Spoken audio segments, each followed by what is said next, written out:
We're not live, are we? No, we're not doing live. Cool. All right, what's up? We are so Stalemates happy hour. Boom. We're kind of like we're bringing them together, bringing the two crews together. The nameless show. The nameless show. So far. Shout out to Single Speed for putting us together. We're excited about that partnership. Always dropping the Gable beers. But yeah, we have no name for the show. But the name of this really doesn't really matter because we're talking wrestling. We're talking about life. Same thing as like Happy Hour, right? If you're familiar with that show, and the Stalemates crew obviously bringing the heat with wrestling stuff always. But I'm a dad, and I can bring the horrible dad jokes in. We've got G Grandma on the show, bringing the insider news to Iowa State, former D1 wrestler, All-American, and Mr. Bogle over here. So, fellers, whoever comes to the show, we're going to bring him in. So, let's get to it, right? Yeah, how many shows in you think before Fellers comes? Number 2. I think we get Fellers number 2. He's got to see a good product first. And if we're like 5 minutes in, Fellers, we've got a spot here always because you just never know when he's going to show up. So, there's the season's here, right, guys? So, there's tons of topics we can get to. But I think the most recent one that we feel like we've been talking about a lot is the Iowa State Wrestle-Offs. Grandma and I were there. We were able to stream it right out through Iowa Wrestle, and there's just so much hype with Iowa State, right? And you guys being Iowa State fans have a little more inside track of how that's been feeling the last 10 years and leading up to this point. So I guess what were your guys' takeaways, positives, negatives from that wrestle-off? I think I've been to a couple wrestle-offs back in the day. I don't really go to – I feel like they're always kind of random. They kind of pop up out of nowhere, so I usually can't make it. But I felt like that was the most attention that was brought to an Iowa State wrestle-off, and It looked like the most amount of people that I've seen. Have you ever seen that many people before at a wrestle-off? Because I haven't seen that many. That was probably double, even triple my first year. They didn't always make it like super public though, right? Well, they started about 2 or 3 years ago, starting to put the brackets out and like publicize it a little bit more. But my first year, maybe 1 or 2 benches, but now that place was almost sold out, standing room only, really, which was awesome. From what sounds like the difference was the first set of like quarterfinals or whatever they're calling it was never like to the public at all. Right. It was in the wrestling room, and then they brought down those final matches into lead. So, I think just like if you couldn't get to there on a Thursday or it was Saturday, right? So people kind of got a little bit of a taste of what was to come on Thursday, and it was we'll just pop on over to Iowa State. That build up of being able to watch those guys and the potential matchups, I think definitely helped. But the buzz at Iowa State is you can't ignore it, right? All season tickets they brought in. I think Dresser said that CRTC that they had to open up like 6 different lower level bowls to sell tickets.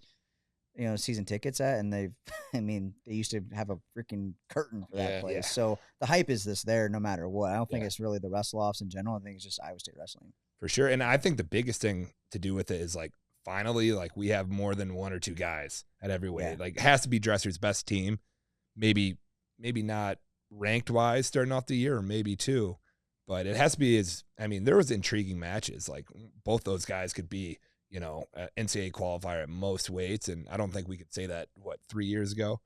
And those young guys, man, they really came to compete. It's fun to watch too, and I think Dresser's doing a crazy job, really just promoting it. And I was surprised to see even half that many people there. So just free admission on a Thursday. Well, night. It doubled right? Because they moved the mat back and they brought in probably 6 more sets of bleachers from the Saturday wrestle-offs to Thursday.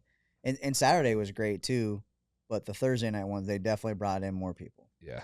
And you get to see the number ones, right, too. Yep. So what do you guys see Carr, Bastida, didn't get to see them on Saturday, but What do you guys think what do you think about doing open wrestle-offs compared to close?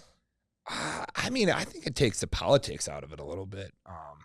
Obviously, you think that you have your guys, but there's a lot of crazy things that happen at that wrestle-off too. So just being able to see your talent firsthand, first time down the weight, you see a lot of the veterans guys actually not handle that well.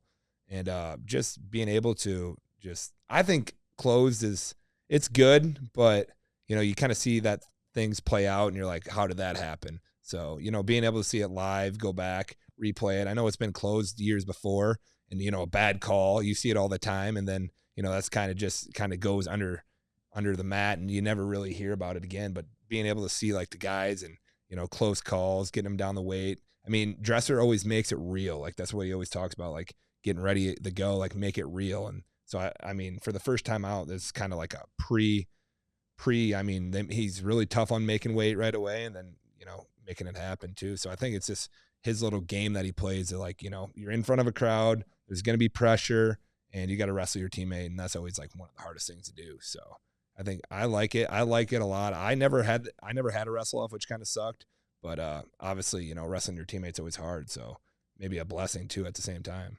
Yeah, I saw some people on Cycle Fanatic getting upset that Carr was wrestling in a wrestle off, but I think the way that I looked at it, not that I've been in your guys' shoes or anything, but I think it seems to me like Dresser uses it more of just like, hey, this is almost like a real match like situation. Like we want to put you in there and like make you feel, a little bit of pressure. Not that I'm saying David Carr had any like real pressure. Yeah. But I'm okay with everybody going out there, like younger too, like those guys that are going to be, get their spot. Yep. I think it's good for them to go out and get that real, like the, nervousness and stuff like that. Just the weigh-in Right. in general, right? Yep. He had him. It was like a +1.5 is what he did for the Thursday weigh-in. So I think just getting them into a routine because your Right. bodies are different in November than they are in December, and Yep. if you can just speed up that process for them, I think it's always great. And I think just the pressure of not pressure, just if you have those wrestle offs in the wrestling room with all the teammates, Yep. it's just another practice. But when you got 500 people watching you, you just wrestle different, right? When the cameras are in the wrestling room, media's there, you wrestle a little bit tougher. And I think it was important for like that for Tate, Nocturne, just to go out there and feel the, kind of the crowd and be able to like, you're down the weight for the first time. I don't know how he handled that, but being able to, 7 minutes is a big, difference than going 6 minutes and feel like obviously pressure will like emotionally, mess with you sometimes. So just to be able to feel that, and, I think he did get a little bit tired towards the end of the match, but be able to, kind of can control that going forward. I think that was huge. A lot of young guys, looks like they control their weight good. You've seen the young guys, I would say, look better than the old guys, honestly. So that was big to see. They handled the pressure well. So I love what they got going there. And that's the thing about Dresser. He really doesn't, if there was a guy to wrestle for Carr, he was going to throw him out there, so. And Uten's, he's the real deal too. Yeah. Ohio state yeah. champ, a couple Yeah. times state champ. So Yeah. yeah, he looked good. He just, Carr's David Carr. So What did you guys think of the Frost Twins? Frost Twins are what we thought they were going to be, just real smart wrestlers, I think. Be able to control the action, where we were just talking about Grice, right? That Grice matchup. Grice is lets it fly a little bit more and keeps things for open space, but Frost has wrestling almost like he's a junior in college, where he just has a smart mat awareness, where not willing to like go crazy because you feel like you got to score, right? You're trying to make a point. They look good shape too. Yeah, they look great. They wrestled like veterans. Like I was just so like getting takedowns late in the periods, riding them out, not letting them up. Like they wrestled like they've been in college for 5 years. It looked like, and that was like so impressive. Like I would say those guys stole the show. Really, at the end of the day, you beat a round of 12 guy, and then you beat Grice, which we don't know much about yet, but I know he can turn it on too. So those are two tough wrestle offs that go out there in front of a crowd and show up and probably both be the underdogs, especially at 141 by a lot. So we got to talk about 149. I think we knew that was going to be the one that everybody be paying attention to, and then Echemendia wins. Which do you think it was 2, Tony? I can see both ways. I think in the live, I mean, I was on the call a little bit off and on. In the live action, I thought it was 2 or 3, I guess, right? Yeah, 3 at the time. Yep. But Frost, obviously, right in the action, and there's a little bit of reaction time there too. he looked at it probably 6 times. I was doing the live stream too, so I mean, he was the one like rewinding it. So watching it with him, I could see how he made no call. But if he makes a call on the mat as a 3, I think he can't switch it either way. It was that close of 2 or not 2, 3 or 3. That's just, I'm not going to get used to that yet. But yeah, that reaction time's kind of like critical in that whole situation there. So for that being a new rule, it's kind of funny that's already played into like things like wrestle-offs. Yeah. I just wasn't expecting there to be a review. Like, we didn't talk about having that. Me as the producer, I guess. They threw in another match too. Yeah, it was an exhibition match ahead of time. I have no idea. That literally happened 15 minutes before we went live. So I don't know if he saw something in practice that week.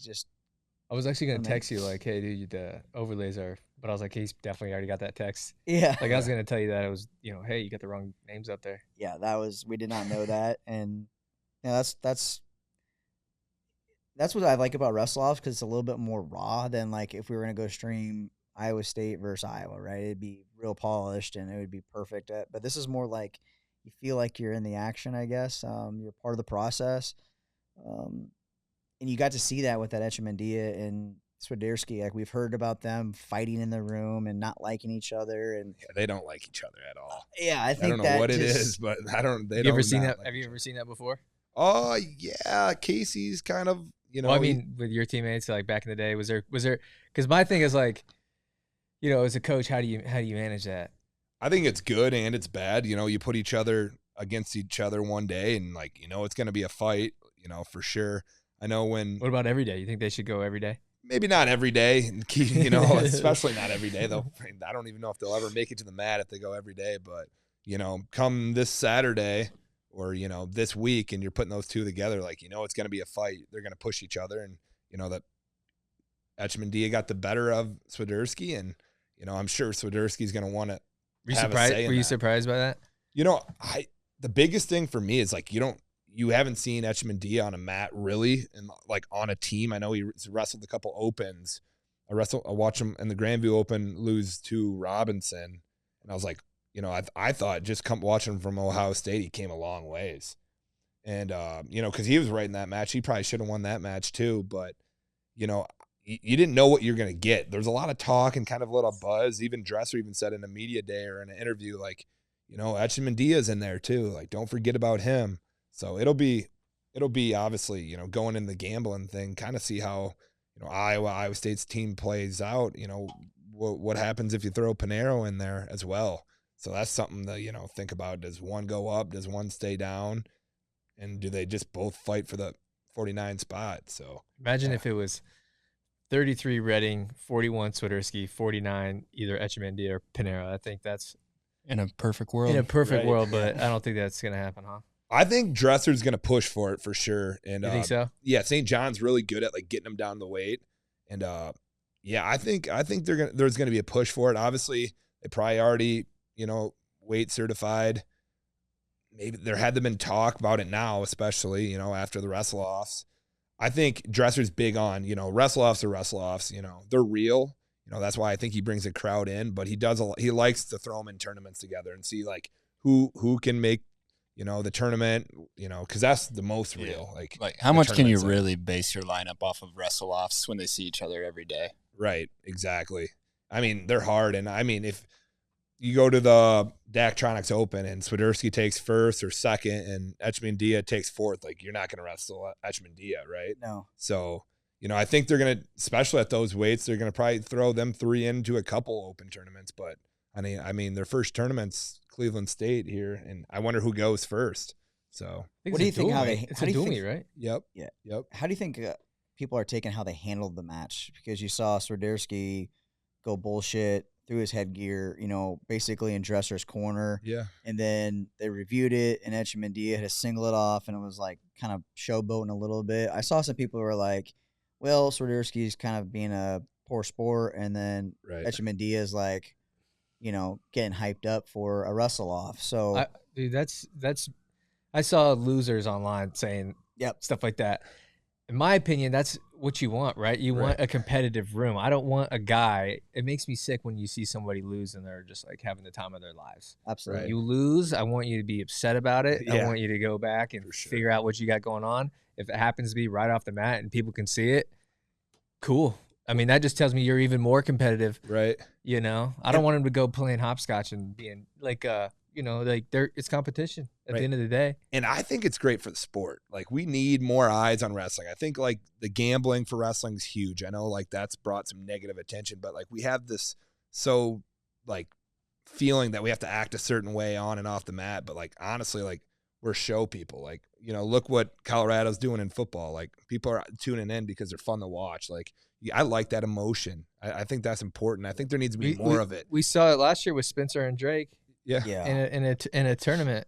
People love it. People love it, you know, and well, it's just bullshit that people are like, okay, he shouldn't be showboating. But like, have you ever been in a high level matchup where you're really wrestling for the D1 spot? So how you keep your emotions in check? Yeah, it's your teammate, but I don't think you can judge, especially someone that probably, we're talking about these people that are on the Fanatic or, you know, in the Discord, the Stalemates Discord, is like, have you ever been in that situation? Like, we have all the internet's full of people that just have to judge, right? Yeah. And, you know, fellas are here, you talk about it for an hour of how the internet's horrible for us, but that's just raw emotions, right? And I think you can't stop that. So I'm with Gremmel, where we need more of that showmanship. Sure. And if it's bad PR, or, you know, they act bad, then is it really bad? You know, as long as they're not like, I mean, you don't want to be like Sean O'Malley, like crossing him over, right? Like, he's laying there on the mat. But you cannot lie. Like, he's like a pay-per-view guy. He's bringing in the most. If you do that in a dual meet, I'm for it. Right. He's bringing the most buys. So like, you say you can't do it, and it's like not. I feel like I feel like you were one of the first ones to bring that edge, like, a little bit. I don't know. I feel like early on in some of the teams that you were on, there was a lot of people who were, you know, there was a lot of talent and stuff, but nobody was really like being like, I got the talent. And I'm gonna let you know it. You know what I mean? I felt like there's a lot of matches that you had, you know, on the edge of the mat or something like that, where you were gonna let the guy know, you know, I'm beating you, I'm dominating you, or whatever the case may be.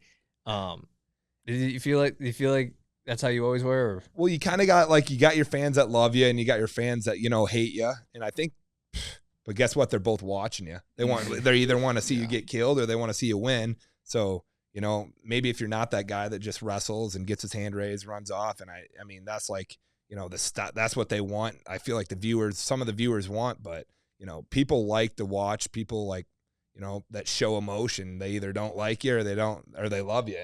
But guess what? At the end of the day, they're watching the match, and they're tuning in to either see you lose or get your hand raised. So I think that's important, honestly. Like, I think as long as it's you, like, if you really are that way. Now, if you're like a super nice guy and you're trying to be, you know, Mr. Evil or whatever, like, I feel like Carter Sirachi's kind of that way. I feel like I love it too. I do, but I feel like he's like you watch him on like the Flow docs and stuff, and he's like pretty normal, like, nice guy, like super likable. He's the opposite of what Penn State wrestlers have been too. I do like that he's not just doing exactly, you know, what the Penn State model is, even though I feel like they have been getting they've been letting a little bit of their secrets out more lately. Yep. They have been too. Going on podcasts, giving out games. Yep. I'm compliant. Did you guys see that Michigan guy that had a 500-page manifesto on how to bring Michigan back? You hear about this? No, the I haven't. Stuff? Okay. Stuff? Yeah. So Michigan right now, they're in trouble with they're sending like low-level assistants out to do scouting reports against other big college football teams. And this guy created a 500 and he works for Michigan. He created a 500-page Google Doc called the Michigan Manifesto about how to bring Michigan back, right? So that's what I'm going to start doing with this Iowa State team. I can't remember where I was going with this. What were we talking about? I forgot. We're just chit-chatting. I mean, we were talking about something I was collecting data for. Yeah, just like bringing the like light back into like wrestling and like you were talking about Sirachi. Sirachi. Right. Okay. Yeah. So, anyways, I've been watching all those Penn State podcasts, seeing, you know, because everybody always asks, "What's Kale do differently? What's Penn State do differently?" Yeah. So, I'm collecting the details. I have some insider information too. Luke Gardner, good friend with him. He just talked to me.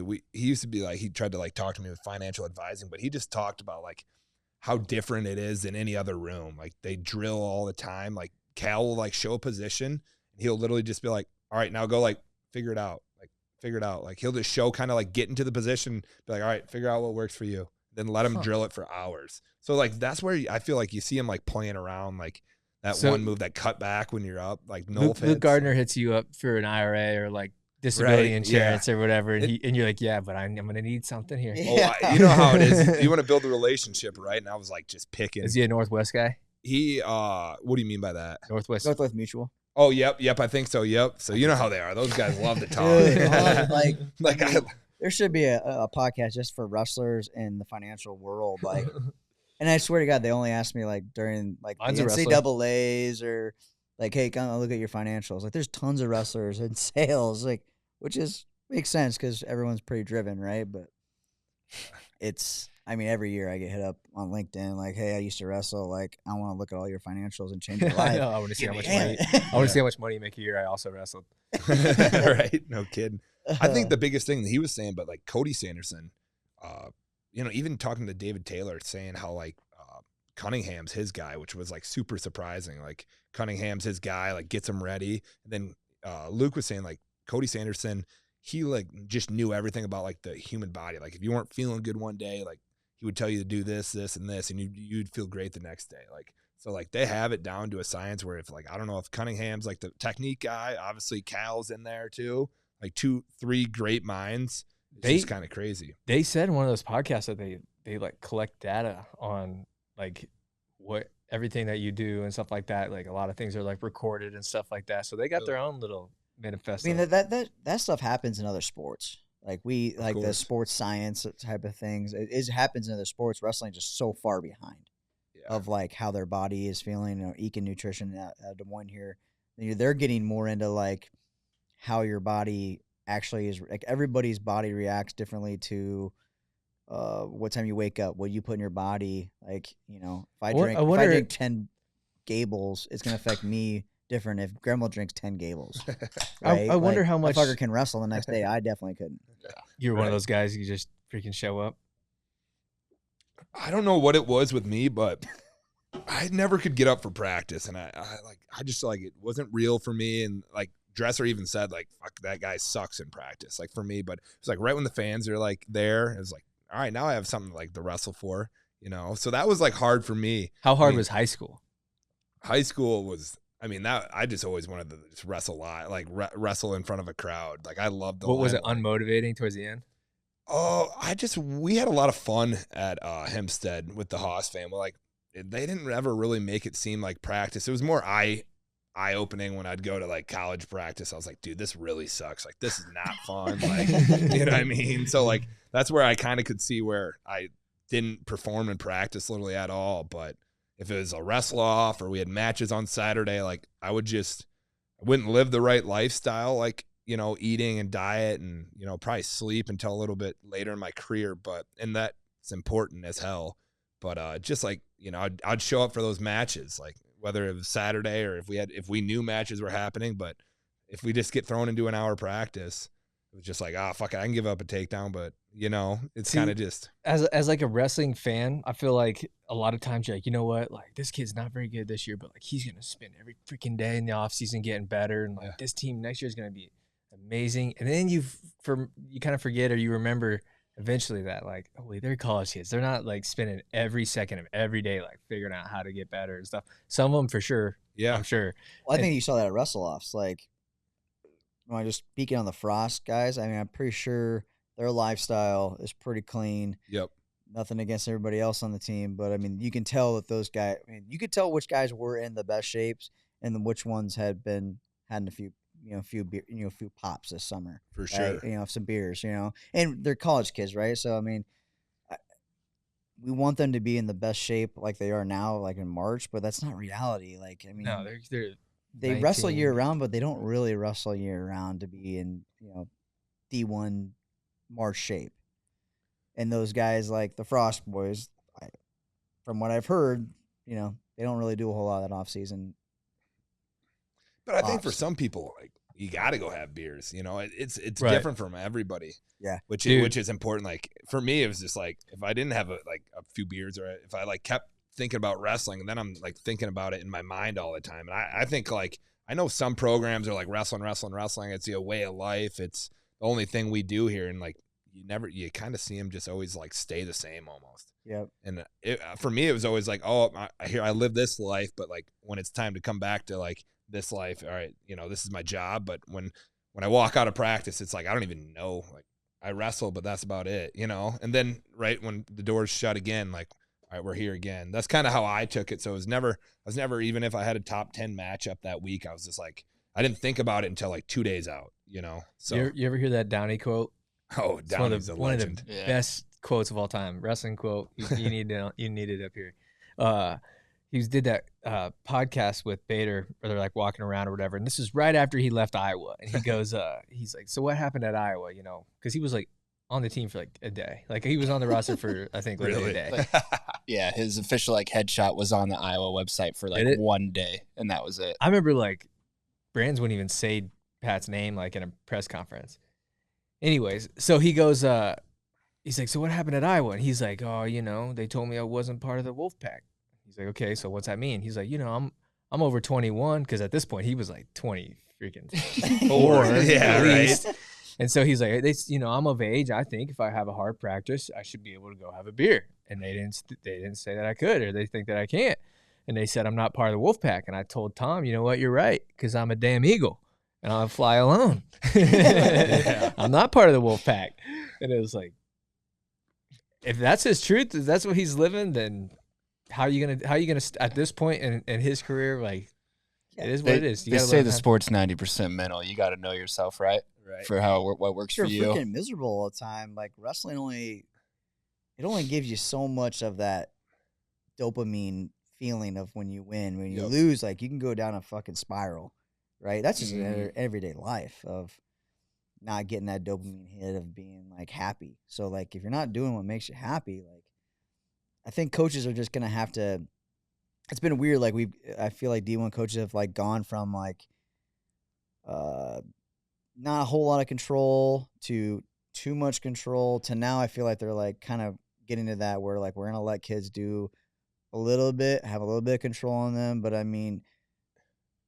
Because you can just be like too into like some kids need that, right? I guess you could say they need to have that structure, and others like if you put structure, they're gonna fight back, right? And they're gonna go a different way that you want them to do. Like we all do things that we say we shouldn't do. Right? And I think they have to do that now with the transfer portal. Like you can just go up and you're a top guy. Well, some of these countries, if you're an All-American, they got $100,000 waiting for you at the door, dude. Which is insane. And $100,000, I know some people pay $250,000, maybe here in the state of Iowa for an All-American, no matter what weight. What was Jesser saying? Let's move into that. Jesser named some schools and numbers. Michigan. What was Michigan it? Michigan for sure. What was it? How much? I think it was like they had like kids were getting six figures for sure. Yeah. But there was like $600,000 of output to get their team or something like that. I gotta think back on that, but it was like numbers, and the place went like a church. Kills, like, right? You're telling me it's gonna take us $500,000 to get 5 recruits in here? I mean, then some more, right? And we're just talking about All-Americans, right? These aren't like. Have we seen national champions? Have we seen though? Have you seen anybody actually like get the money? Yeah, you have for sure. Yeah. I know a couple schools out there getting it. I didn't believe it when it first came. But you've seen like a kid that you trust be like, oh yeah, I got that. I don't know the contract. I do have a kid that I trust. I got it. Yeah, he told me the number. I was like, no way, kind of deal. He told me the number. It's true. And he's got. But I didn't ask him the details. Like, what happens? Are you getting paid quarterly? Like, you have to. That's what I want to know. This? Or you like? Are they giving me all up front? I'm going out, injuring my ankle, and I'm out for the year. I sprained my ankle. I'm done. That's what I would. But you'll be in the Ozarks in like a week, right? Like, you know what I mean? It can't be like that, right? You got to maybe be a payout, some sort of contract. But that's what I'm saying. Is it like one bag up front, or is it like when you graduate and we'll pay you per accolade? Right. They're not going to let money just get like thrown away by something like an injury. There's got to be stipulations they have within that. Their NIL states that they're supposed to be an exchange for services, right? If whoever's giving the money, right? First place. Yeah. Right. It should be like that. There's supposed to be an First exchange for place. services of like you have to make this amount of appearances, but from what we've been hearing that there's a bag of money and then they say this is what you're gonna have to do in order to get that, I guess. So it's not like a contract, like an NFL contract, where like, hey, you're gonna get $100,000, and if you sprain your ankle at the bar, you ain't getting that $100,000. You know? Yeah, I think so, but I think it's like, you know, that's a risk you take too. Like if I'm an All-American, I'm coming to school here, I'm like, I want this amount up front, and I want this amount after the year. You know, and if I don't make, and I'm sure it's contracted like that somehow, but it's got to be such an uneasy feeling as a coach. So like simple thing like wrestle off, right? Like your kid doesn't get what he wants. And it's like, is he thinking about going somewhere else? And it's like almost like you don't want to upset your girlfriend. Like you really like hanging out with your girlfriend, but like you're walking on eggshells. Yeah, like she could bounce like tomorrow because they can transfer. And hey, they're gonna get $100K. Like you can't tell me somebody went taking David Carr for $250,000. They tried. They tried. There was a lot of talk about that. Yeah. Which, you know, but I think that opened up to go back to the CRTC. You know, dresser is an open book usually, right? And I think it opened people's eyes to like what actually NIL is actually doing, because I think no one really knew. All these guys are getting like $25,000, but in order to get big names, I mean, you're talking six figures, dude, which is crazy. 25,000 is the low number we're throwing out here. That number is mind-boggling to me as just a regular person still, and that's the low end for NIL. I got offered 40 to come back to Iowa State my last year, and I was like, you know, that ain't enough, you know. Like, to be honest, I mean, shit. The 20 to the bars. There's definitely like little things out there too for just I would say not a low level wrestler, but I know that there's companies in Iowa that I've talked to are paying kids like $1,000 a month to tweet out or Instagram certain stuff. Yep. That's like low level stuff. So kids are making money, which is great. I think the $100,000 stuff is that's what changes programs for the better and for the worse. Unfortunately, right? To be honest, I'm all for it, because like I think there is going to be more like showmanship, because it's like now like you're an entertainer now. Like now, like if you get the eyes watching you, like now you're the big number, and if you want to go up and get up and transfer, it takes like everything out of like the coach's hands too. Like you're not you hear them like stories at Wisconsin where they're like locking that kid in and don't let him leave, and it's just like crazy stories like that. Here's the thing you just said. If you know, guys are gonna start being more showmanship if they get paid money. I'm okay with some of these guys getting like here's the deal. With Street League, we have paid people good money sometimes. Not everybody. Some people are for free or whatever, right? And some people will ask for a lot of money, and in return, they don't give you anything back. Right. And like something as simple as like making posts to promote it. Like we paid that Caden Henshaw kid. Shout out to Clash of Combat. We paid him some money, right? And like people thought it was steep, whatever, like some people that I know, but that kid put out like a ton of content and like got engagement going and everything like that. And I think, you know, wrestlers are not that, you know, and I'm okay with paying somebody sometimes what they're asking for, but they gotta do their end of the bargain. And I know we're talking about like, you know, truck advertisements and stuff like that, but like at least where I'm coming from, if I'm, you know, paying somebody, because we've utilized NIL to pay kids or whatever, right? And I want something back in return. And I feel like most of the times when we pay these people, you know, we might get like one story post and like that's it, and like there's no promotion. I'm not saying you got to go out there and like try to be, you know, Conor McGregor by any means, but like at least let people know what's going on. You know? Right. Like who's that fighter that you always have come on your Stalemates? Well, Richie Lewis, he did. Are you talking about him? He like Mikey. Like, I didn't ever even know like who that dude was, and I'm like tuning in because I'm like, that guy's fucking hilarious. So promoted the hell out of it. So Mikey's a good example. Like he's my cousin, right? So I call him like, hey, I need a favor. I need you to wrestle, right? I pretty much paid for his gas money, so like no money. But then he did a ton of, you know, he really sold it and got people excited. So then the second one, you know, we paid him to main event it because we knew there was more people that cared about him competing than some of the other people that we've had.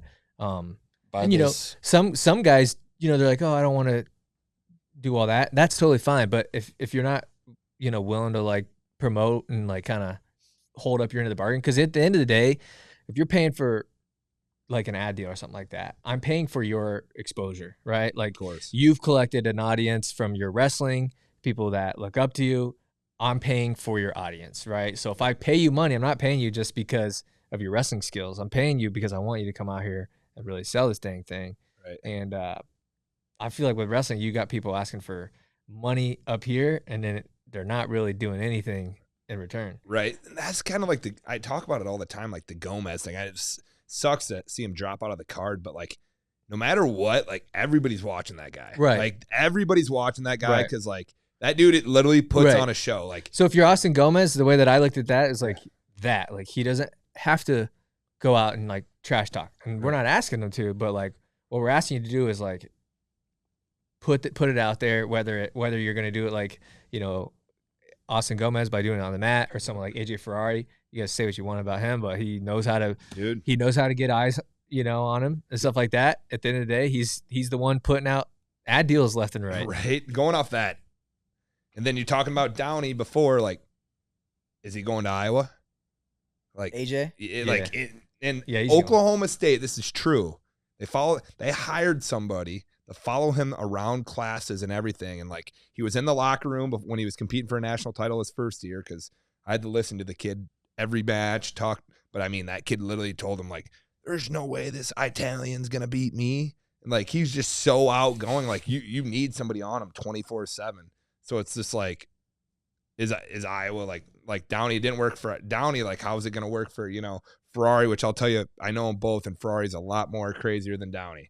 So like, I don't know, like, you know, it's going to have to change. I think it's just changed like the Iowa, like where maybe they get the guys that are a little bit more crazy. Yeah. They come in, they try to calm them down a little bit. Put a muzzle on them. I mean, I don't know how you put a muzzle on Ferrari, period. No like, I mean, you just have to let it go. And, you know, I think in today's world of the NIL and transfer stuff, like, you can't hold kids back anymore. Like, we're talking about all this money. Like, if I'm a coach, do you invest more into recruiting and getting your these nice freshmen, or you go into like the transfer, like, hey, we want to get that sophomore All-American, the Deion Sanders, right? Like, it's good. I think it hurts probably the incoming freshman, unless you're like top 50 in the country. Like, you prove yourself, and then you're gonna get money. That's Are high school kids getting money coming out of high school now? I mean, like, that'll be the thing. Yeah, there's definitely kids in this state right now asking for sponsorship deals. Wow. From Wrestle, and I'm sure other places, because Iowa, I don't know about other states, but Iowa has a place you can give them NIL money in Iowa. Wow. So there's Are people asking for money to wrestle on your event? Not our event.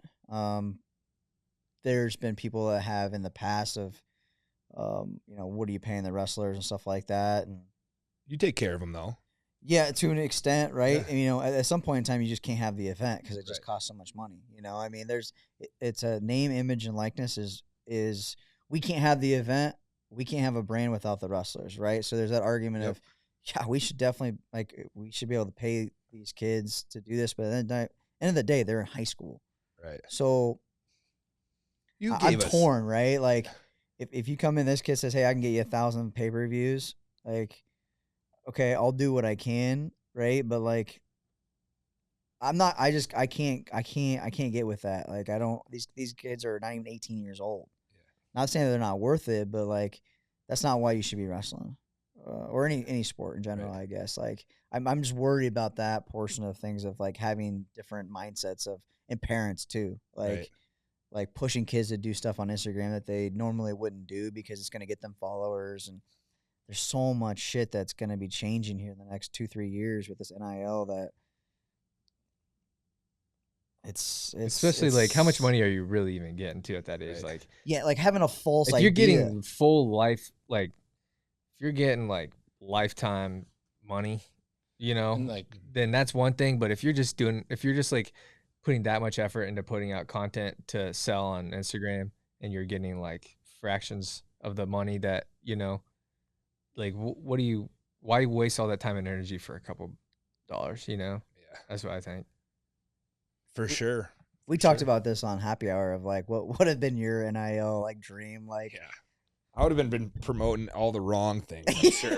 But that's just, I don't know. I think that I mean, you build your own brand. I mean, you can be like everybody else, or you can have like something that like, you know, people like to think that's funny, but you know, I'd try to get promoted by like a beer, and I'd try to get promoted by who knows, like a couple other things, but that would be like different. I know there's a lot of rules with it. Like they try to say like no, you know, like alcohol companies, no like pornographic companies, which I would have been knocking on the door on. No gambling, probably. No gambling, which I mean, don't like Kirk Ferentz said, you know, 90%, 95% of like the student body's gambling, but like athletes can't, which I get. And going back to that, it's, you know, November 5th or 8th or 9th, we'll know like if the guys in the state of Iowa are eligible.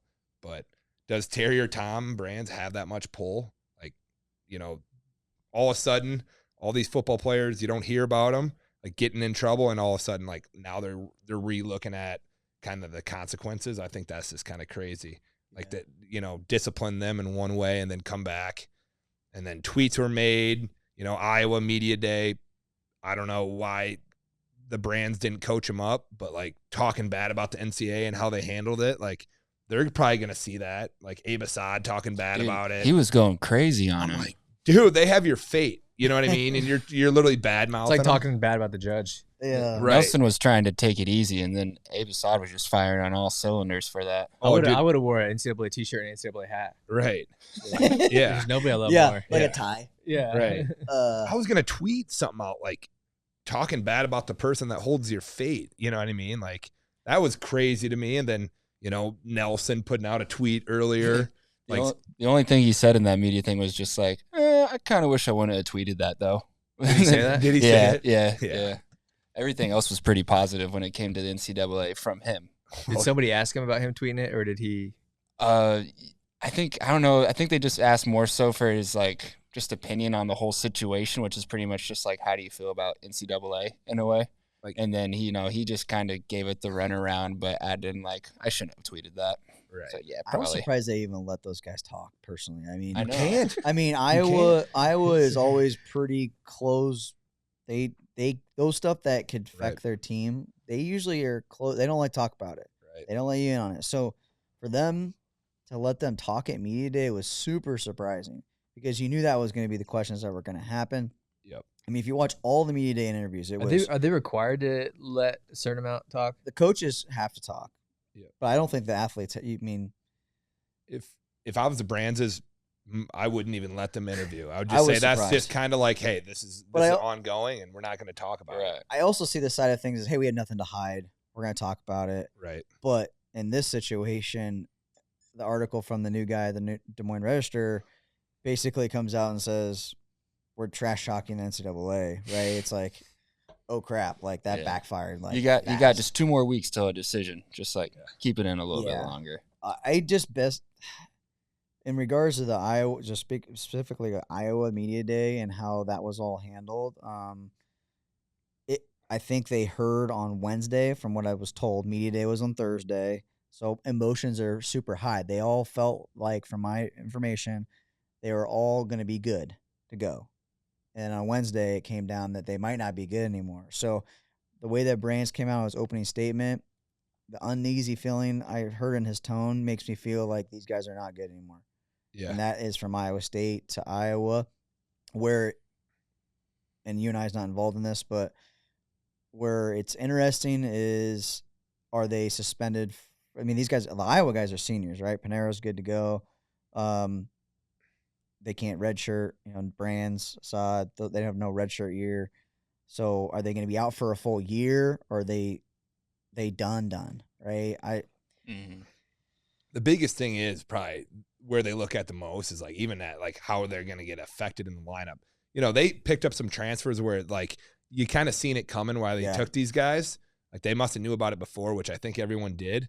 But like at heavyweight, I think that's a big hole for Iowa. Like, so they can't lose Cassiopeia. We know who's there if Cassiopei's there, if he's gone, right, Keeter? Yeah. Not until after bowl season, though. So Brand said he's not going to let him be in the room until after football's done. Yeah, which is, I think, smart. I literally love it. So then their heavyweight against Iowa State, I'm breaking down that duel.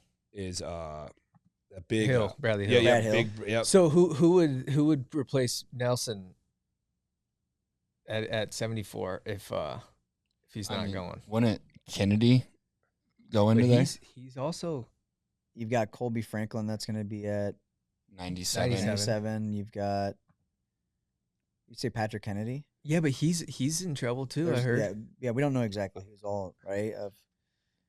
That's why I think I heard. I don't know if that's true. You just know the ones who have been more vocal, so it seems like it's only like Assad. And I don't know anything. Brands, but yeah. there's like I'm Colin just guessing. Shriver. There's I don't think my feeling now is that these guys are not going to be wrestling this year. Wow. I really feel like that. It's a bold take, guess- but I mean, We don't know if Iowa you State wins, dude, I'm fucking partying. if no you matter wrestle, if partying. you gambled on your own Lowell's team, partying. if you gamble on your own team, I think you're just done. But if you gamble on other sports, it sounds like it's going to be like a 1-year suspension. Well, That's what I've heard recently. right, and I know that Iowa State football player Remsburg only bet on NFL and like NASCAR, and he's out 6 games. So like, if you bet on Iowa State or Iowa, NASCAR. yeah, which is, what? Did he win? I don't know, I say, what's But, his like, number? right? But like the thing is, it's just like, I get it, but yeah, your own school is kind of tough, right? Like, where do they draw the line? Can't So- bet on your own school. I think Yeah. I gamble on stupid stuff. Well, you right? can't make a freaking example out of these kids either. Like, what are you gonna do? Send them back home to some of these kids, like football players, or even some of the wrestlers? Like, what are you gonna send them back home to? Not finish college, not graduate. I think they should have to sit out till November 27th, till Iowa State duel. and then after that, Good to go, Yeah. they did the crime. They do the time. right? Right. But the thing is, like, you want to bring more eyes to freaking wrestling. Kind of crazy because Iowa's a fun team to watch. I hate them, but they're a fun team to watch. Dude, Especially brands. and- How about last year for the Cyhawk duel? That line for Iowa State was like, what was dude, it? I wrote it from like 13, plus 13.5. 3 Iowa State to like plus 13.5 for It Iowa went State, crazy. and I bet every point all the way down to 13.5. Yeah, Yeah. that was an easy one. Yeah, I made some money on that. Actually, I think it one, was too. maybe plus 6. I don't think it was 3, but it covered whatever the first line was covered. Like Right. the whole thing went because remember Spencer Lee got announced last second. Yep. Yeah. One thing that's positive from, unfortunately, these kids maybe, this gambling getting brought to attention is if you're a gambling person and like talking about gambling, especially wrestling, is I've talked to so many people that didn't even know you could gamble on wrestling. Oh, dude, Yep. I got So like people are like, you can gamble on wrestling? Absolutely. In Iowa. Circus But, like, sports, baby. DraftKings maybe, like DraftKings starts rocking this up in other states, like it's only gonna help wrestling long term, I think. Well, I was freaking watching NC State, Virginia Tech on like a Thursday night. I was So watching, good. you know what I mean? I was watching duels like I never would tune in for. Absolutely. Circa That's- does like the perfect amount too Yeah. for me. Like they do the early duel, they do the late duel. The head-to-head matchups are awesome. I never Like did. Bet I Fred, never Yeah, did I that. haven't done Bet that Fred, yet. Betfred, yeah, that was so cool. I mean, just you're So watching was it every money match. line? Money line? Money lines, yep. Some were like normally it's like minus 110, and if they didn't know it'd be like minus 110 too. Man, I wonder if they're gonna do. I wonder if Circa's gonna do like Cleveland State. It'll probably be normally there's a lot of the bigger duels, Right. Like a lot of the bigger duels. Circa Betford, you kind of seen a lot more duels, which sucks. I hope they still, I know they stopped it, but I hope they bring it back. Dude, I don't know Um, if it's just because I'm a wrestling fan, but gambling on wrestling is my just favorite out of any other sport. And it's maybe just because it's wrestling, but Right. I wonder if you took because like tennis is another sport that's really fun to gamble on. And so I wonder if wrestling's the same, where like you could take a non-wrestling person and make it really fun because it's fun to gamble on. Like some sports are not fun to gamble on. Like I don't Right. think baseball's not super fun. Well, wrestling will be if you're just a degenerate, which most people are, right? They gamble on anything. Like think about watching a duel and hey, you really need that guy to get a pin for 6 points. He just gets the major. You're just riding it like, okay, this guy needs to get a pin, right? And I think if you're following it from a point spread point of view versus like who's going to win or lose. I mean, you could be watching Iowa versus Iowa Central, and if there's a spread on it, you're watching the duel. I think I can tell the story now because Barstool is not with Penn anymore. They're on their own. But Jersey Jerry texted me one time. He's like, "Hey man, can you gamble on this stuff?"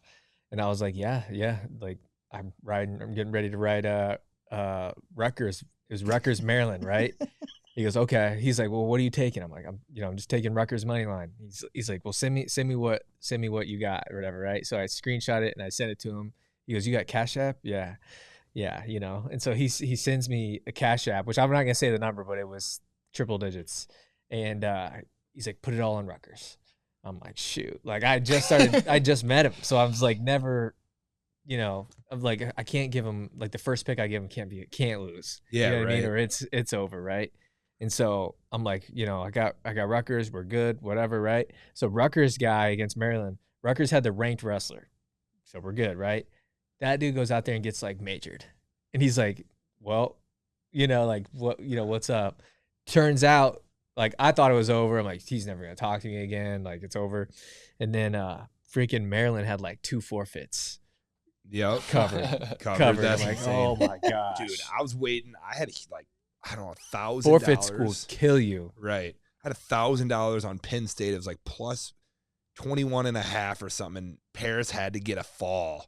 And the kid was just trying to survive, and Paris got a fall with like 30 seconds left. I remember my parents were in town for it, and like I wasn't even like spending time with them. I was just locked into the duel, but like it was so intense. Like I was like sweating. They threw their back out at 65. He lost. I'm like, because it was like acting like it was gonna hit, and then like they threw like a one backup out, and you're like, no way.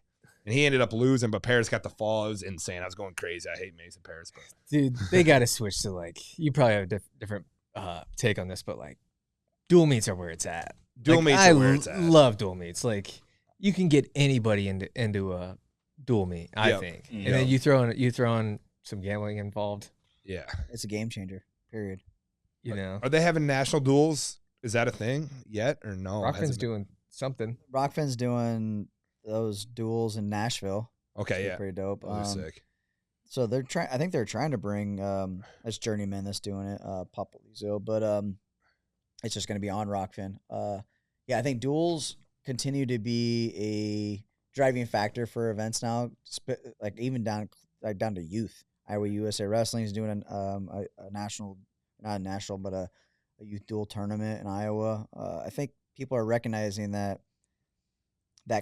just what you see out of your teammates, like you can just cheer, like the team aspect of it is becoming more and more popular than just the individual tournaments. Like they're more important like individually, but I think as a team wise and branding wise, duels are definitely probably the best, right? So for sure. I mean, I wish years back they used to have like national duels. I loved it too, tuning in, dude. That was fun. That's what brings like you said, the most viewers. Like that's easy to follow. It's 125, the heavyweight, 1 versus 1 going against each other. So that came down to money though too.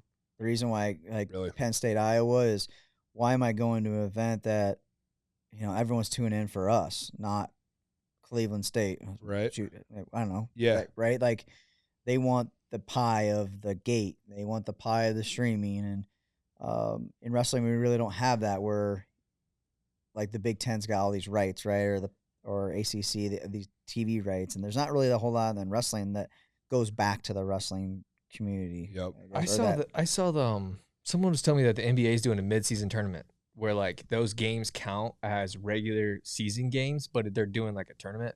Imagine if they did that for wrestling, where it's like you do the individual tournament in like let's say February, and then March you do the dual tournament. Oh hell yeah, that'd be sick. That's Big Ten tournament would be unbelievable mid-season.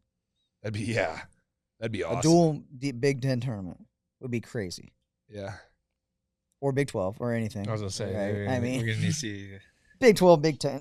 Whatever. I mean, Big 12 now is something. It hasn't been very good for a while. I mean, let's not sugarcoat it. You got a big event this weekend? Yeah, Night of Conflict is this weekend in Ankeny. Yeah, so if you're in Des Moines area, we're going to the Trail Complex over. Cool little area. Like if you want to go for bars and stuff afterwards. Alcohol there. Alcohol will be on campus or on the premises, so that's definitely important to the fans, right? So hopefully gonna get about 20 matches, anywhere from junior high kids to high school. What's really interesting is girls started wrestling this week. Their practices are in, but the Girls Association is going to allow them to compete in our event, which typically on the boys side of things, that's a no-go. That's never going to happen. So girls union just thinks a little bit differently, right? Or maybe no one's really tried to do it in the season. But yeah, we're excited that they're gonna have a couple girls matches there. But it's huge. I think that's important too. Keep growing it. That's awesome. Yeah. What else we got going on? How many years you been doing it? Jesus. I wrestled Just in media content in general. Yeah, this guy Long over time here. ago. Yeah. Who'd This you is wrestle? my- Was that the first one? at Carver Hawkeye? Carver Hawkeye Arena. Who'd yeah. you wrestle? Wow. Was that the Illinois kid. stacked? Was that the You super? got beat, didn't you? Is No. this You didn't beat B? No, I didn't get beat. The second year was a stacked card. But Come on, Tony. God, who did you beat? Some Illinois kid, little fatty. Yeah. He almost didn't make weight. Really? He didn't make. No, was it Unbelievable. Tucker? No. There was a kid that almost didn't make weight. All the His name guys was taking Tucker. straight bullets by them just being like throwing the names out there. Was it God. him? No, that's just another. 10 Tucker years. didn't make weight. Yeah, this or will be almost. my 11th year doing IA wrestle. didn't Wow. I feel like Kyvan told us that he wrestled on the first Night of Conflict card. He wrestled That at went War. all the way to back then. He wrestled at War at West Gym. Oh, he wrestled, yeah. I think actually he wrestled twice, maybe, but he wrestled once when it was at West Gym. Who do you wrestle? I don't even remember. Nicholas once. That was a. Was it ours? Nicholas, Did he? Dang. we had Foster in the event Yep. against Nicholas. What's the worst day in IA wrestle? the history? worst day? In IA wrestle history. Oh, worst day in IA wrestle history. I can think of ours. Like from a PR standpoint, or Just no like, matter what. Just one of those anything. days where you're One just of those like, days you're what like, was dude, that? I'm never doing this again. Like Um. the kindergarten rankings. Ooh. I mean, we dropped. Those were fire, and I thought that was super smart. We dropped pre-K, second is- grade preview. They weren't even rankings, but yeah, that went fire. That can't have been the worst. So Yeah, that was your skin that was pretty wasn't- thick by that point. That wasn't bad because I knew why we were doing it. And it wasn't for the subscriptions. It was Randy, we're promoting youth wrestling. Oh yeah, that's it. That was part of it. Probably the worst day, I guess, in my career was I broke some news of Corey Clark being hurt. The duel. This was back when I was super kind of in that competitive petty mode of we want to be better than Flo, which we were operating on a $10,000 budget. So Iowa was supposed Everybody to starts out. Yeah. Iowa was supposed to wrestle SDSU. It was like a huge, big event for Flo at SDSU. And I heard that Corey got hurt, wasn't going to be competing in it, and they were just promoting the hell out of that match. And I got wind that he wasn't going to wrestle in it, and I broke the news that he was hurt. And some people weren't very happy that I broke that news, right? Flo wasn't happy. No, in the university, right? Oh. Yeah. For me, I never had ill intent to hurt the University of Iowa or the coaches or whatever. I just wanted to get out there because it was huge freaking news, right? Like that's what we're doing the wrestling world for. Like that's what we do. They were gonna find out when they didn't put Corey Clark out there Right. Mm-hmm. anyway. So for me, it wasn't that big of a deal. Looking back at it, and relationship wise, I'm just not in the game of breaking news anymore because it suffers relationships. I mean, I broke news about Riggins going to Southeast Polk, and people weren't very happy about that. My mind, it looks different of it than other people. So I think anytime I put any content out that hurts feelings or stuff like that, it's always a bad day because I'm not ever putting content out that is trying to hurt people, I guess. So I have a lot of bad days. How like that. early before the duel did you put it out? Like 2 days, Oh yeah. like a day. But it wasn't going to affect the duel No. either. They were going to Right. dominate the jacket. They were Right. going to win anyways. Of course. So why were they upset about it? I think Just the fact that he just was hurt. I don't know. Yeah, Just I that mean, we broke it. I've had texts bad texts come in when we're just on happy hour just talking. And it's just like, dude, you know what I mean? Like it's almost public knowledge, like ask Yeah. anybody kind of thing. But yeah. Man, I mean, the thing That'd is, be a like, rough one though. I could see that pissed a little bit of people. off. I know that Fuck like 'em. Minio gets a lot of hate, and like I don't always agree with it. I think there's some things that I think stealing a commitment, you shouldn't do that. That's a Right. totally different ballgame. That's not your moment, whatever. But like reporting on injuries, come on. I Right. mean, He's known for that. Yeah, for sure. But what I like about Pat is like he has the balls to do it, and I respect it. And I I love think that that dude. there's a bunch of other sports that have those guys, and wrestling just happens to be small enough that the people that are upset at you will let you know. Oh yeah. Man, bad Sure. day. Another bad day ended up. I was fine with it, but it was actually just this last February. We put a picture of a kid wearing like "I like hot moms" or Dude, something. I love that. I literally Yeah, but that's love like that that's shit. like good. That's like good press. That's like, good content. But I had a lot of coaches that are pretty prevalent in this community that were not happy about it. Like, so those are always bad moments of like when you're, the people that you respect in the community are like, dude, I just don't like that you did that, or they publicly put it out there, and they know who they are. If they watch this, it sucks to see that they feel that way, because that's not why we put it out there. Right. I mean, I did see a lot of backlash, but dude, I mean, everybody was talking about it. Like everybody on teams, I'm like, that fucking guy is awesome.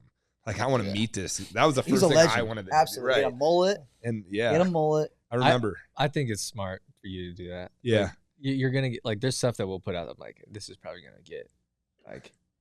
I got the most bad feedback on. Do you remember that guy that was at an Ohio wrestling tournament, and he's on the side of the mat and he put his hands up in the air and he's got a gun in his waist? It's like a dad. Well, he like literally had like a warrant out for him because he brought a gun to a school, which you can't do apparently. And anyways, I like tweeted like, I want to get this guy on the podcast. I said, anybody have his number? Like, and dude, people were just like, there's so many other people that you could have on your show to You're gonna give him a platform. I would rather talk to him. Yeah, he's the man, That's sick. It's like, Shit. I'm not even saying like, ride with a guy. Just like, So that was a bad day. how are you feeling? How are you Right. feeling? That's that wasn't even like that bad of a day. The worst day was Street League 3. Yes, But without a What doubt. happened? Was just that the internet? the went one down? I was at? Mhm.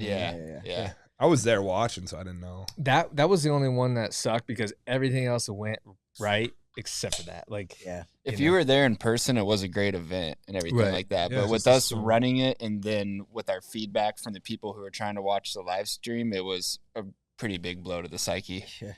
I was pounding beers, just like I was there with some of my Wrestle people. I'm like, hey, like I'm not working tonight. Pounding you beers. ended up working. And then ended up working. I mean, that's just what we do. But like, I could see how that would be,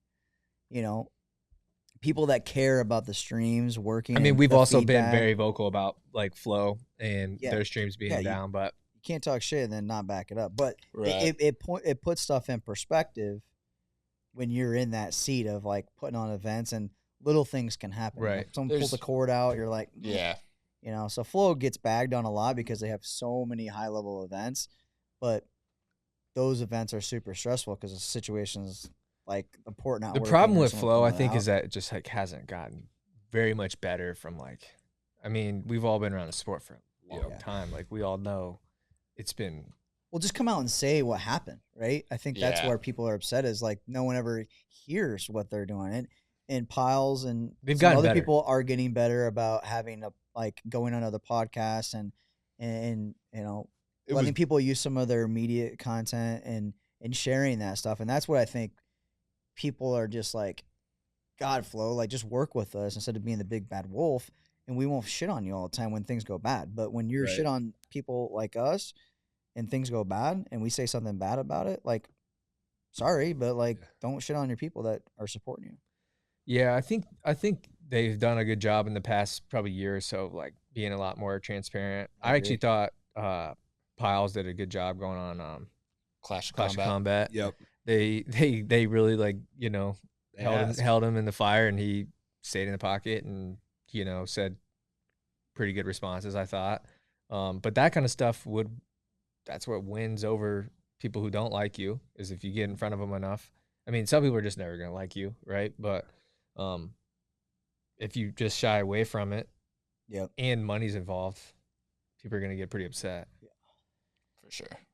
For sure. What's that saying? You never see a hater like doing better than you. You know what I mean? Never Like have. it is what it is, but keep hating then. Absolutely. Screw I it. said it's only at the top. Yep.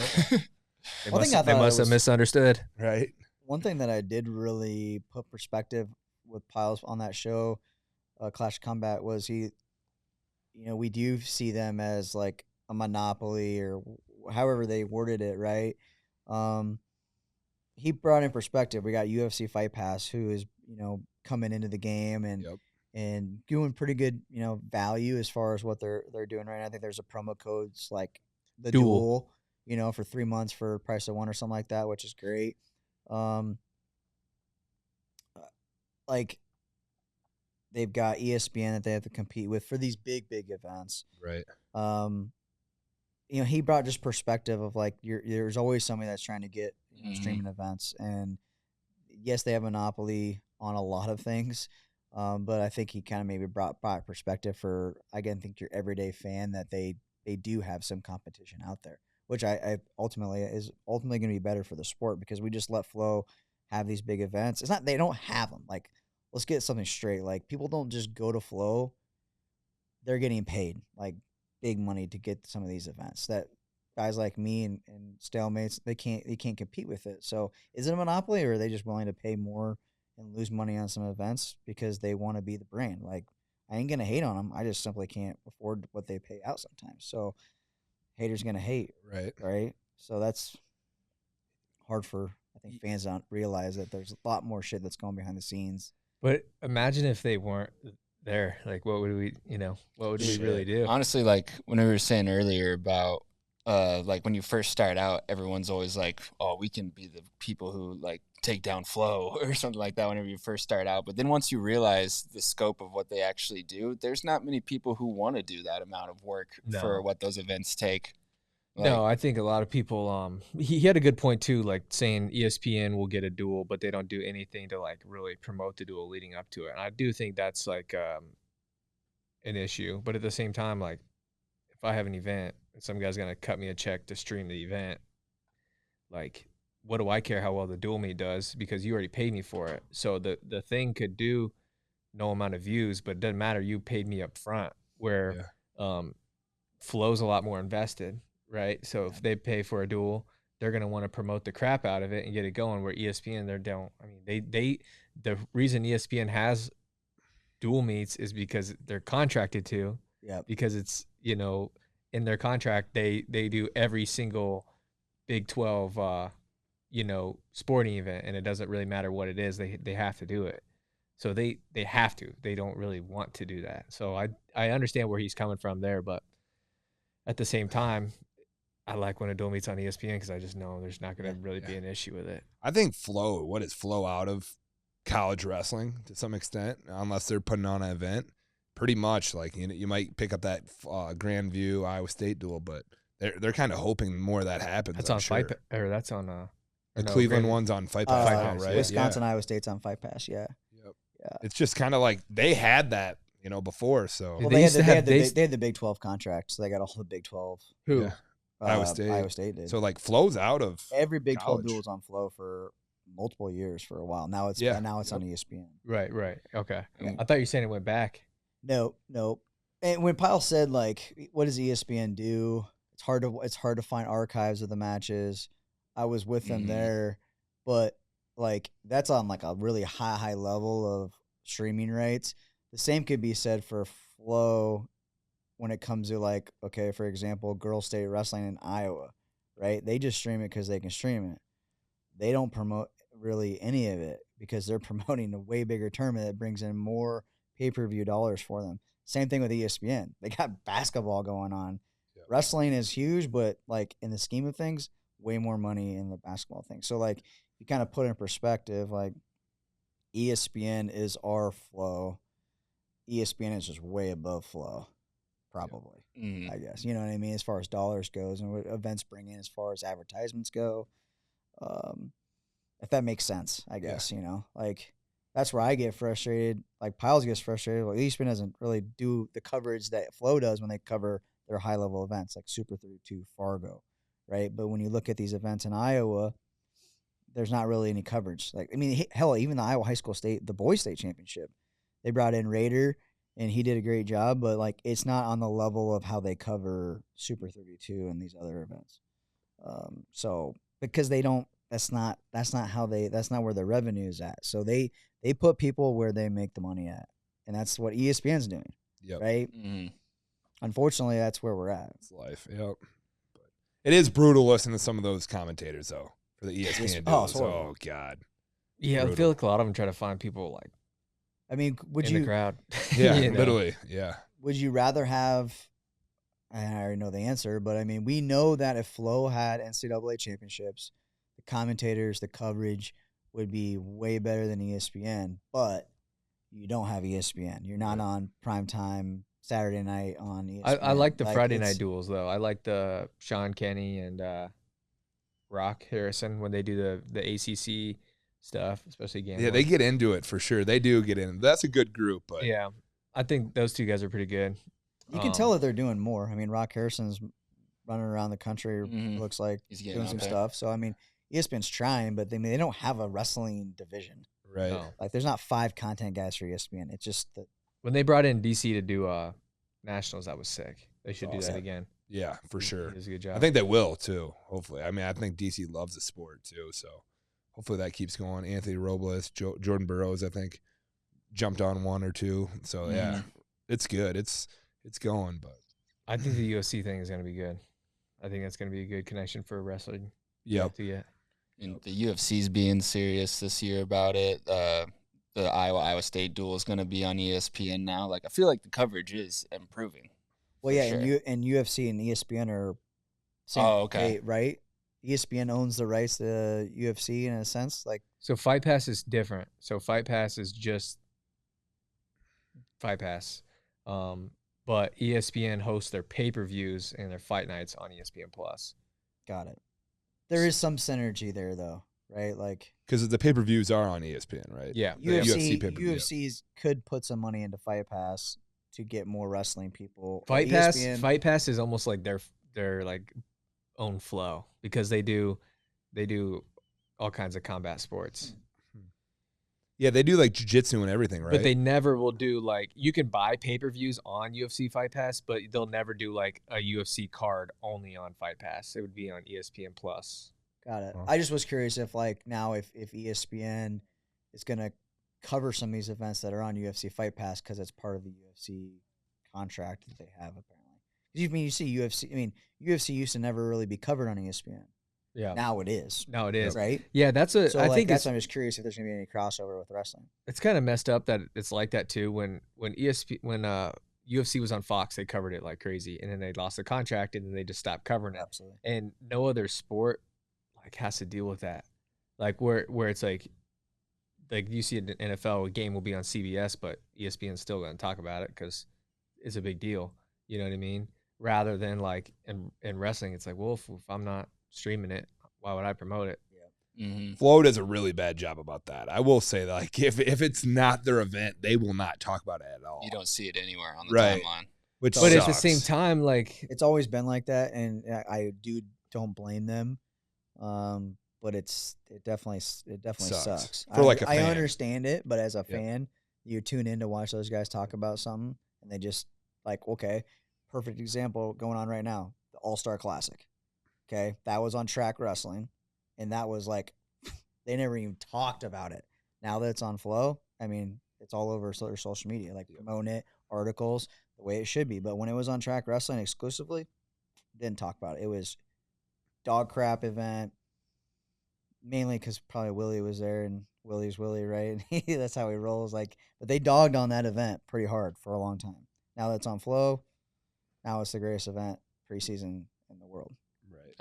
If anyone remembers how that used to go down, that's what's happening remember- right now. Well, would this be around like the 2018 period? I think they had the All-Star Classic one year in Denver while I was living there. And like, because I lived in the area, I'd heard about it, but just from like social media and everything, I had no clue it was even coming to town. Like, Yep. would it fall within that year range? Yep. Yeah. Because Track Wrestling was not very good at the social media promotion side of things Sure. at Yeah. all. So that's why that site is it was horrible. Like how they have way more events than Flow logistically across the country, but their social media game promotion was not even close to what Flow could do. So Yeah. them combining was great for the sport in general, but if we're just talking about like what they do and do not cover, that's a perfect example of what's happening right now. Yep. Yeah. So that's just business across the Yeah. country, unfortunately. But that's what it is. Shit. We got anything light to plug? I feel like we just did a lot of shit talking the end of the show. I did talk a lot. I love this shit about hour Flo. 15 I right don't know now. how that happened because I made it happen. I'm sorry. No, I'm not talking. I mean, but I'm trying to put it in perspective for people because I'm in that situation on a lower level. Yeah. Being maybe that small guy or big guy, you know, in certain ventures, I guess. So definitely not talking shit to on Flo. It's just that's reality. People need to understand that that's the way things are, I guess. So, well, I think we should wrap it up for the day. But I think like going forward, one, we don't have a name for the show, so I think we need to have like 6 more beers. Or if the fans have an idea of what we should name the show, like we went. Imagine for like top comment names of the show. It was in the. It was the Stalemates Discord was unfiltered, or what was the other one? Shooters. Okay, that was originally what we were going with. Shooters. I like shooters. Happy hour. I mean, we had happy hour, but I think we're gonna just try. We want something new, so I'd be curious what the fans think. Is happy hour like now? Is this happy hour this combined? Is happy hour and Stalemates are scissoring together. And I just see it as like a weekly stream talking about whatever. Every Monday. Yeah, is the plan. Live show. This is not a live show, but we are going to be doing it live. So see if we can get fellas to just drop in the comments. Let's see what we got. We should get some guests in here. Yeah, for sure. I think we need to do a better job of that. Just some random guy. Always like a character though. Try to find some characters. Like just say the shit like we don't really want to say. I know. But that's why we brought you on. Yeah. Shit. You see how we were like, so tell us. I know. I've gotten a couple text messages about like, getting them like, fuck, you know, but we brought grandma. Dude, it's hard too because like I've had people come up and be like, oh yeah, they'll tell me something I said and be like, I said that. Yeah, did I say that. I go, or how did you know that? Well, you said it on the show. I said that. I said that. Yeah, but right when the beers start flowing, I'm taking it easy this week. But well, I mean, it's going to be on a Monday morning probably. I mean, we can't have too many, so it should be. Yeah. Also, like who cares? You know, I know you got a lot going on, but like, what are they gonna do? Fire me? Right? No shit. Like, who cares? Right. But all right, until next time, let's just wrap it up. Yeah. Boom. All right. Cheers.